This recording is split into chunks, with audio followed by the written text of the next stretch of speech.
আসসালামু আলাইকুম রহমতুল্লাহ। সম্মানিত দিনী ভাই ও বোনেরা, আজকে আমি আলোচনা করব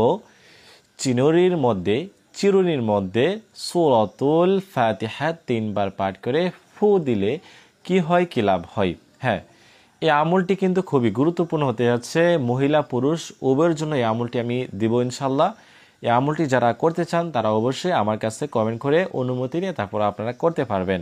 হ্যাঁ, এখানে একটি বিষয় হচ্ছে, যারা অনেকে বলেন যে হুজুর কেন অনুমতি নিতে হবে, অনেকে অনেক ধরনের খারাপ কাজ করেন, আমলগুলো নিয়ে অনেক ধরনের উল্টাপাল্টা কাজ করে থাকেন, এগুলা থেকে বিরত থাকবেন। আর আপনারা যারা করতে চান তারা অবশ্যই আমাকে কমেন্ট করবেন, আপনাদেরকে আমি রিপ্লাই দেওয়ার চেষ্টা করব। সম্মানিত দিনী ভাই বোনেরা, যারা এই চ্যানেল নতুন আসছেন, এই চ্যানেলটি অবশ্যই সাবস্ক্রাইব করে পাশে থাকবেন, যাতে করে আমার আরও নতুন নতুন ভিডিওগুলো সবার আগে আপনারা সকলে পেয়ে যান।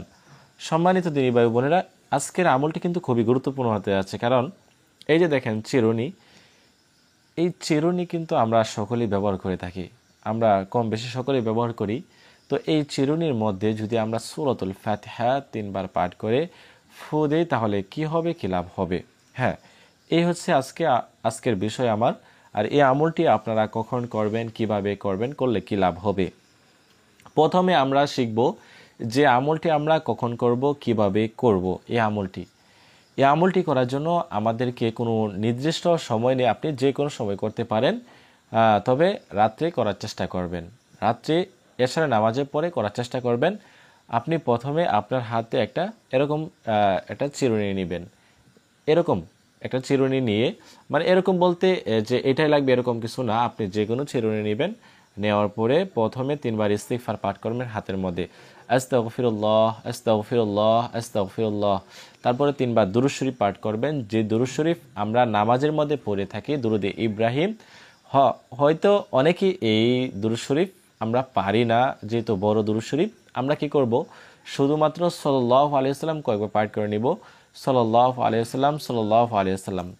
তারপরে আমরা কি করব, এই যে সূরাতুল ফাতিহা রয়েছে, সূরাতুল ফাতিহা আউযু বিল্লাহি বিসমিল্লাহ সহিত 3 বার পাঠ করব। আউযু বিল্লাহি মিনাশ শাইতানির রাজিম, বিসমিল্লাহির রহমানির রহিম, আলহামদুলিল্লাহি রাব্বিল আলামিন, আর রহমানির রহিম, মালিকি ইয়াউমিদ্দিন, ইয়্যাকা না'বুদু ওয়া ইয়্যাকা নাস্তাঈন, ইহদিনাস সিরাতাল মুস্তাকিম, সিরাতাল লাযীনা আন'আমতা আলাইহিম গায়রিল মাগদুবি আলাইহিম ওয়ালাদ-দাল্লিন। একবার পাঠ করে একটি ফু দিবেন চিরুনির মধ্যে।